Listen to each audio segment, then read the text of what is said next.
పాకిస్తాన్ ఉగ్రవాదానికి స్వర్గధామమని ఎన్నో అంతర్జాతీయ నివేదికలు స్పష్టం చేశాయి. ఆఫ్ఘనిస్తాన్లోని తాలిబాన్లకు, జమ్మూ కాశ్మీర్లోని పలు ఉగ్రవాద సంస్థలకు పాకిస్తాన్ బ్యాకప్గా ఉందనే వాదన అంతా ఒప్పుకున్నారు. పాకిస్తాన్లో 22కు పైగా ఉగ్రవాద శిక్షణ శిబిరాలు నిర్వహిస్తున్నారని రుజువులు కూడా ఉన్నాయి. ఈ నేపథ్యంలో కొత్తగా మరో ఉగ్ర గ్రూప్ను తయారు చేయడం పాకిస్తాన్కు వెన్నెతో పెట్టిన విద్య. అయితే ఈ ప్రత్యేకమైన ఉగ్రమూకను కశ్మీర్ కోసమే తయారు చేస్తున్నారా అనే సందేహమే ఇప్పుడు ఆందోళన కలిగిస్తోంది. దీనికోసం జివాదీలను రెడీ చేస్తున్నారనే అనుమానాలు కలుగుతున్నాయి.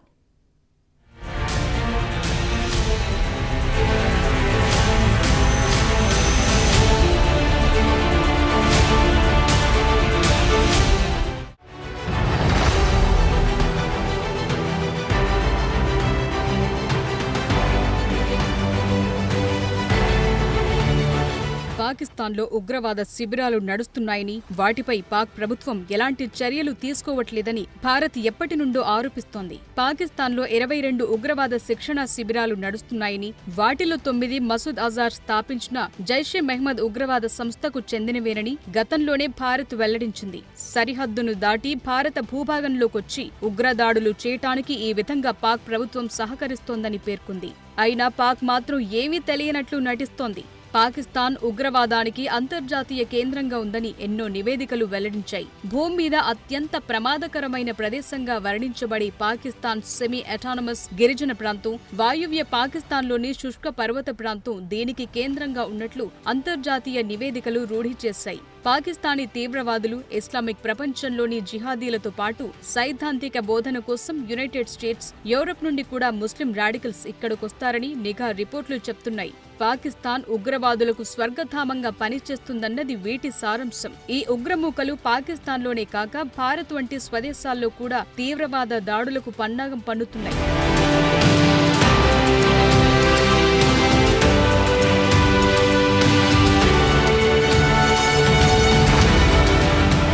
ఆఫ్ఘనిస్తాన్లో తాలిబాన్లకు, జమ్మూ కాశ్మీర్లోని ఇతర ఉగ్రవాద సంస్థలకు పాకిస్తాన్ శాశ్వత మద్దతు ఇస్తుందనే వాదన అందరూ ఒప్పుకున్నదే. పాకిస్తాన్లో ఉన్న తీవ్రవాదాన్ని తుడిచిపెట్టేయటానికి అమెరికా కీలకమైన వ్యూహాత్మక భాగస్వామిగా ఉండటమే దీనికి నిదర్శనం.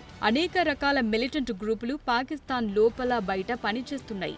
అవి వారి సెక్టారియన్ నేపథ్యం, అలాగే వారి కార్యకలాపాల ప్రాంతాల ద్వారా వేరువేరుగా పనిచేస్తాయంతే. అయితే వారి లక్ష్యాల్లో కొన్ని గ్రూపులు పాకిస్తాన్ ప్రభుత్వాన్ని పడగొట్టి ఇస్లామిక్ ప్రభుత్వాన్ని నెలకొల్పటం, ఇంకొన్ని భారతదేశంలోని జమ్మూ కాశ్మీర్ను స్వాధీనం చేసుకోవటం, మరికొన్ని ఆఫ్ఘన్ తాలిబాన్ల మాదిరి ప్రభుత్వాన్ని నెలకొల్పే స్థాయికి మారటం వంటి పనులు నిర్వహిస్తాయి. అయితే గ్రూపులెన్నున్నా వీళ్లంతా జిహాదీ గ్రూపులుగానే తమ కార్యకలాపాలు నిర్వహిస్తుంటారు. దేనికోసమే శిక్షణ కూడా తీసుకుంటారు. సరిగ్గా అలాంటి శిక్షణే అబోటాబాద్లో కూడా జరుగుతున్నట్టు తెలుస్తోంది.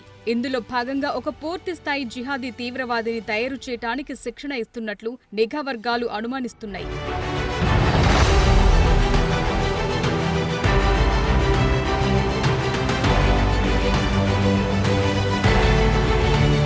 అయితే ఒక జిహాదీకి శిక్షణ ఇవ్వటానికి 6 దశలుంటాయి. అందులో మొదటి దశ టాసిస్. ఇందులో కేవలం బోధనలుంటాయి.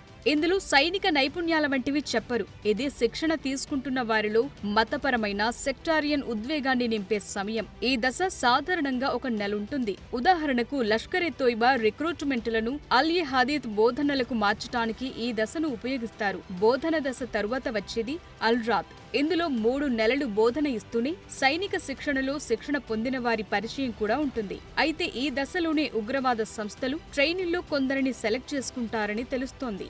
ఈ దశలో జిహాద్ జీవితానికి సరిపోయే వారిని నిర్ధారించుకోవటానికి వారికి మానసిక, శారీరక పరీక్షలను నిర్వహిస్తారు. ఇలా మొదటి 4 నెలలు ఆధ్యాత్మికంగా తేలికపాటి సైనిక కార్యకలాపాలను పరిచయం చేసిన తరువాత వచ్చే దశ గెరిల్లా శిక్షణ. ఇది 6 నెలలు కొనసాగుతుంది. ఇక ఈ దశ పూర్తయిన తరువాత జిహాదీని సాంకేతికంగా రంగంలోకి దింపుతారు. అయితే దీనికి కమాండర్ నుండి అనుమతి, ట్రైనీ నుండి సమ్మతి కూడా తీసుకుంటారు. దీంతో ట్రైనింగ్ పూర్తవుతుంది.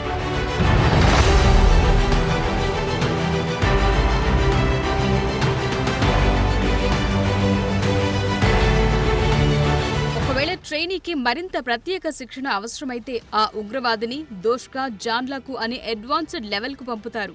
7 నుండి 10 రోజుల దోష్కా శిక్షణ ఆ వ్యక్తికి చేతితో పట్టుకునే ఆయుధాలను ఉపయోగించడం నేర్పుతుంది. అలాగే ఆటోమేటిక్ ఆయుధాలను ఎలా ఉపయోగించాలో, పేలుడు పదార్థాలను ఎలా తయారు చేయాలో నేర్చుకుంటారు. దీంతో పాటు టెక్నికల్ వ్యవహారాల వంటి ప్రత్యేక శాఖల్లో కూడా వాటికి సంబంధించిన శిక్షణలు ఇస్తారు. నిజానికి ఒక్కో ఉగ్రవాద సంస్థ వాటికున్న వనరులను బట్టి శిక్షణ పద్ధతులను కూడా మార్చుతూ ఉంటాయి. ఇక ప్రస్తుతం అబోటాబాద్ లో నడుస్తున్న శిక్షణ కూడా దాదాపు ఇలాగే ఉండొచ్చు. అయితే ఉన్న సమాచారం మేరకు అక్కడ సైనిక శిక్షణ నడుస్తున్నట్లు నిఘా వర్గాలు అనుమానిస్తున్నాయి. ఇదే నిజమైతే ఇక్కడ శిక్షణ తీసుకుంటున్న ట్రైనీ మిలిటెంట్లు ఆధ్యాత్మిక బోధన దాటి వచ్చిన వారే అయ్యుండాలి. అంటే ఈ దశలోనే లష్కరే తోయిబా, హిజ్బుల్ ముజాహిద్దీన్, జైషే మహ్మద్ ఉగ్రవాద సంస్థలు వీరిని పనిచేసుకున్నట్లే లెక్క. ఇక మరో చివరి దశను దాటితే వీళ్లంతా పూర్తి స్థాయి ఉగ్రవాదులుగా రంగంలోకి దిగే అవకాశం ఉంది.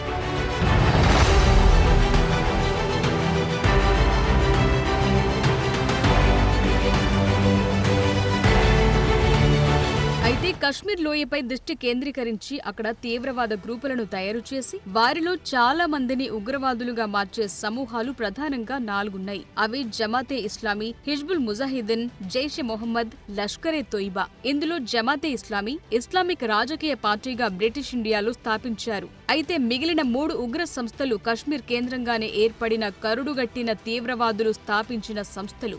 ఇప్పుడు ఈ 3 సంస్థలు సంయుక్తంగా శిక్షణ ఇస్తున్న ఉగ్రమూకలను ఎక్కడ దించుతారో ప్రత్యేకంగా చెప్పనవసరం లేదు. అందులోనూ మసూద్ అజార్ స్థాపించిన జైషే మహ్మద్ స్థాపన కూడా బాల్కోట్ కేంద్రంగానే జరిగింది. అందుకే కేవలం కశ్మీర్ను కేంద్రంగా చేసుకునే ఈ ఉగ్రమూకలు పనిచేస్తాయనటంలో సందేహం లేదు. అంతేగాక ఇటీవల భారత హోంమంత్రి అమిత్ షాతో సహా చాలా మంది కేంద్ర మంత్రులు, బీజేపీ నేతలు పాక్ ఆక్రమిత కశ్మీర్ను తిరిగి స్వాధీనం చేసుకుంటామని ప్రకటించారు. అందుకే పాకిస్తాన్ ఈ ఉగ్రమూకలను రెడీ చేస్తుందా అనే సందేహాలు కలుగుతున్నాయి. ఇక దీనిపై పాక్ ఎలా స్పందిస్తుందో, భారత్ ఎలాంటి చర్యలు తీసుకుంటుందో వేచి చూడాలి.